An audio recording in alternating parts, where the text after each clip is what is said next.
त्रिकोणमिति सूत्र, क्या क्या त्रिकोणमिति में क्या क्या सूत्र होते हैं और त्रिकोणमिति अनुपातों, दो त्रिकोणमिति अनुपातों के बीच में क्या संबंध होता है, उसको मैं आज बताऊंगा। तो पिछले क्लास में मैंने त्रिकोणमिति अनुपात क्या होती है उसको बता दिया हूँ। 6 त्रिकोणमिति अनुपात होती है, साइन, कॉस, टेन, कॉट, सेक, कोसेक। तो इन त्रिकोणमिति अनुपातों में हम क्या क्या संबंध होता है उसके बारे में बताएंगे। चलिए देखते हैं 6 त्रिकोणमिति जो अनुपात होती है उसको फिर से देख लेते हैं। पहला जो त्रिकोणमिति अनुपात होती है वो साइन थीटा बराबर लंब बटा कर्ण होती है। दूसरा जो होती है कॉस थीटा आधार बटा कर्ण होती है। तीसरा जो होती है वो टेन थीटा बराबर होती है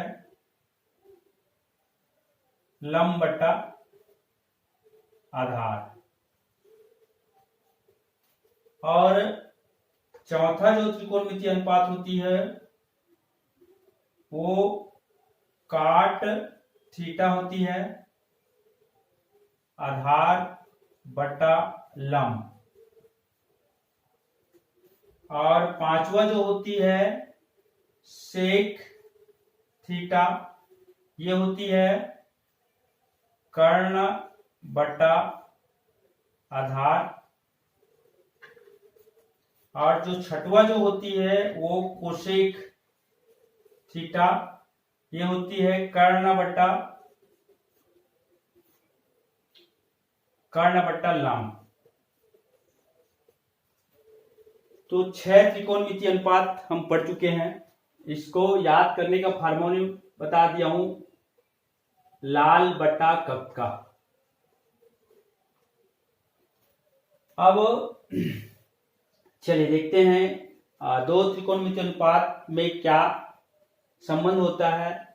जब इन दोनों को हम भाग करते हैं, साइन में यदि कास का भाग करते थे क्या था देख लेते हैं। चलिए, साइन थीटा बटा कास थीटा, चलिए दोनों को भाग कर देते हैं। तो लंब साइन थीटा का मान है लंब बटा कर्ण, फिर बटा कर देते हैं कास थीटा का मान है आधार बटा कर्ण। चलिए इसको सॉल्व करते हैं।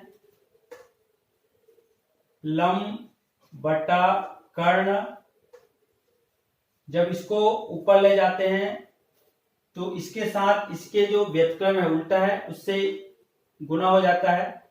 तो ये जो है आधार बटा कर्ण है वो कर्ण बटा आधार हो जाता है, कर्ण बटा आधार। तो ऊपर नीचे जो सेम है वो कट जाएगा, कर्ण कर्ण कट गया। हमको क्या प्राप्त हुआ, लंब बटा आधार, ये हमको प्राप्त हुआ। और लंब बटा आधार देख लीजिए, लंब बटा जो आधार है वो टेन थीटा की इक्वल है। तो हम यहाँ पे इसके स्थान पे टेन थीटा लिख सकते हैं। तो टेन थीटा बराबर हमको प्राप्त हुआ साइन थीटा बटा कास थीटा। ये याद रखेंगे ये सूत्र, टेन थीटा बराबर होता है साइन थीटा बटा कास थीटा। अब इसी प्रकार यदि इसका जब हम उल्टा करते हैं, जैसे हम कास को साइन से जब भाग करते हैं तो कास को साइन से भाग करेंगे तो कर्ण कर्ण कट जाएगा, आधार बटा लंब हमको प्राप्त होगा। तो आधार बटा लंब क्या होता है देख लीजिए, आधार बटा लंब जो होता है वो काट थीटा होता है। तो काट थीटा बराबर होता है कास थीटा बटा साइन थीटा। आप चाहो तो ऐसा निकाल सकते हो, कास में आपको साइन से भाग करना है तो कास में साइन का जब भाग करोगे तो कर्ण कर्ण कटेगा, आधार बटा लंब हमको प्राप्त होगा। आधार बटा लंब जो है वो काट थीटा के बराबर है, इसलिए काट थीटा बराबर कास थीटा बटा साइन थीटा हमको प्राप्त होगा। तो दो सूत्र हमको प्राप्त हो गई। पहला जो है वो टेन थीटा बराबर कास थीटा बटा टेन थीटा बराबर साइन थीटा बटा कास थीटा, दूसरा हमको प्राप्त हुआ काट थीटा बराबर कास थीटा बटा साइन थीटा। ये हो गया। चलिए आगे देखते हैं।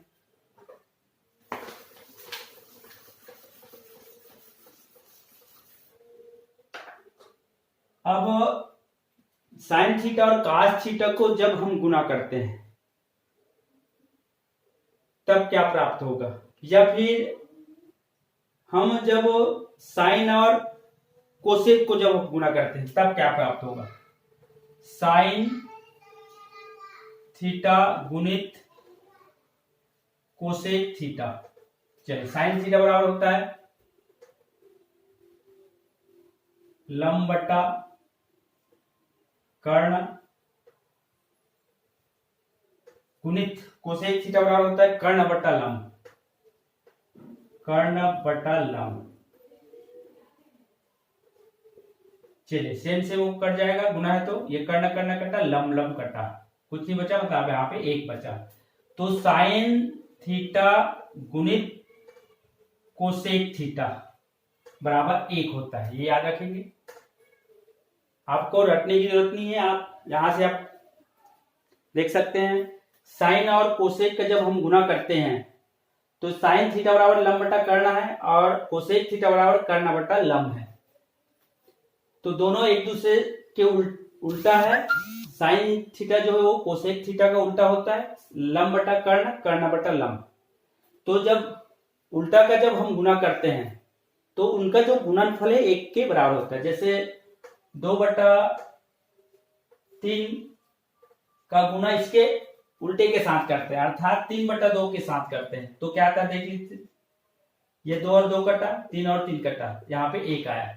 तो किसी भी दो संख्याओं जो एक दूसरे का व्युत्क्रम है, उल्टा है, दोनों का जब गुना करते हैं तो गुणनफल 1 आता है। तो साइन थीटा गुणित कोसेक थीटा बराबर 1 प्राप्त हुआ। अब आगे देखते हैं। अब यहां से आपको साइन थीटा का मान हम निकालेंगे। ये पहला सूत्र ले लेते हैं। दूसरा सूत्र क्या प्राप्त होगा, साइन थीटा बराबर गुना है, गुना का जब पक्षांतर करते हैं तो भाग हो जाता है, तो ये बटा में आ जाएगा, 1 बटा कोसेक थीटा हमको प्राप्त होगा। तो साइन थीटा बराबर 1 बटा कोसेक थीटा। तीसरा है, अब हमको कोसेक थीटा निकालनी है मान, तो साइन थीटा को इधर पक्षांतर करेंगे, तो कोसेक थीटा बराबर हो जाएगा, कोसेक थीटा बराबर हो जाएगा, अब साइन थीटा इधर आएगा, ये बटा में हो जाएगा, चूंकि गुना है इसलिए जब पक्षांतर करेंगे तो बटा में आ जाएगा, भाग में होगा, भाग हो जाएगा, तो 1 बटा साइन थीटा हमको प्राप्त होगा। तो यहाँ पे इस सूत्र से दो और सूत्र हमको प्राप्त हो गई। साइन थीटा बराबर 1 बटा कोसेक थीटा, कोसेक थीटा बराबर 1 बटा साइन थीटा।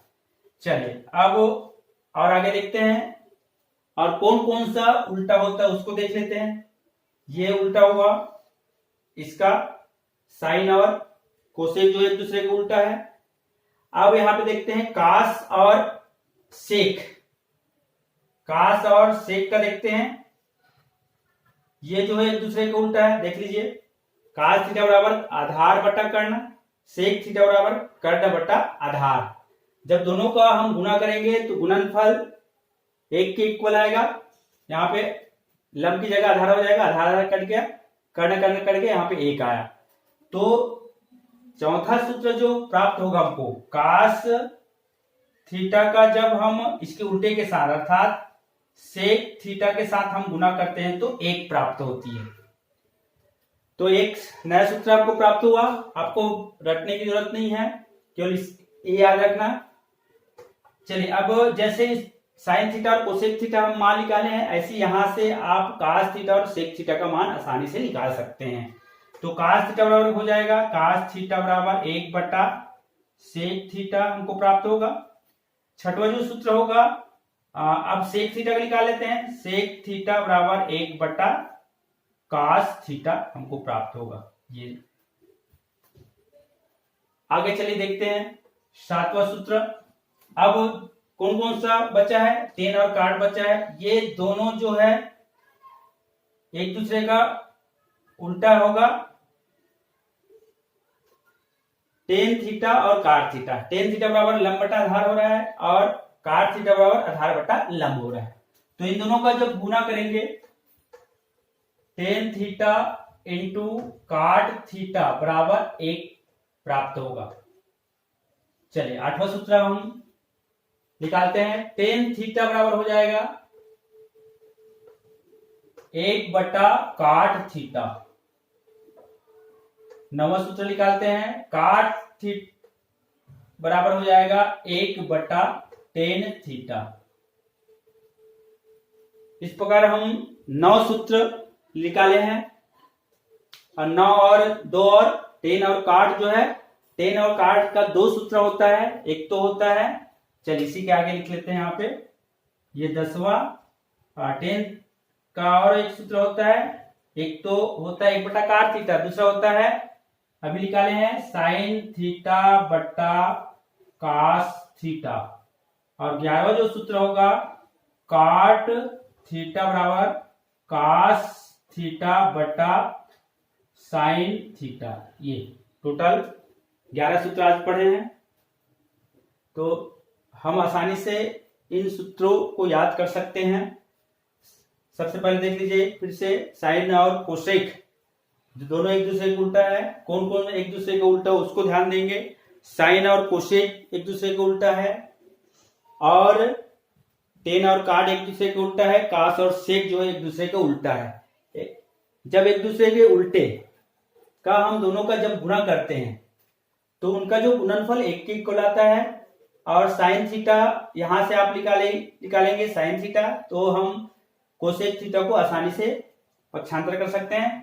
कोसेक थीटा चूंकि साइन थीटा के साथ गुणा के रूप में है, इसलिए जब पक्षांतर करेंगे वो भाग के रूप में आ जाएगा, अर्थात वो बटा में आ जाएगा। इसी प्रकार हम कोसेक थीटा निकाल लेंगे यहां से, साइन कोसेक थीटा बराबर 1 बटा साइन थीटा।